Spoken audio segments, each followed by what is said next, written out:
which is another interesting part. So you're lucky I'm fucking strong.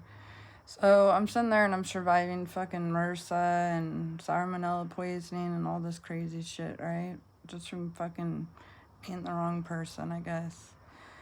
And I make it to Maui. And I told you, as soon as I get there, I'm like, dude, the water's really fucked up here. It's really beautiful. It's got potential, but there's fucked up shit here. And they're running these farms, and they're bringing in women, So now here I am as one of those women. And that's the best part about it. I told you the motherfucker was a master at poison. And luckily, I was like a Jill of all trades, so I knew a bit about agriculture.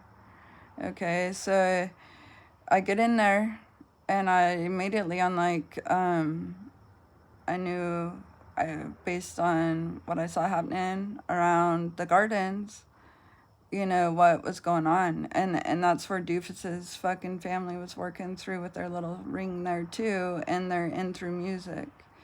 All right, so the Charles Manson groups, right? Okay, so like these people are like weird. They like follow these gurus. They're like making these like Indian dresses that aren't native, for like Jim Morris and stuff, and they start doing like this weird hippie shit. I told you they're here to divide peace, not to actually know peace. And so, it was pretty funny to kind of witness it, and I watched. There's a lot to that story too. That was pretty fucking intense to take in. So with that being said, like what goes around comes around, but that situation right there, there you're working in the botanical gardens, and for 20 years, and the only thing you can think about is turning trash into tiki dolls.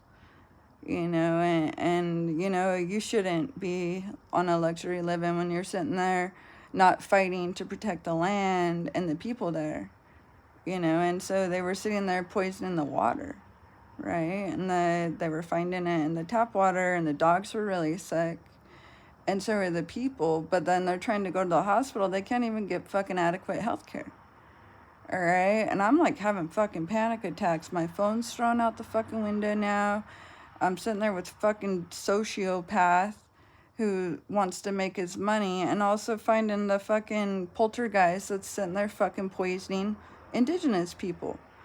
All right, so not only were they doing it in Utah to me, they were doing it to a Tongan boy, and they were doing it to the entire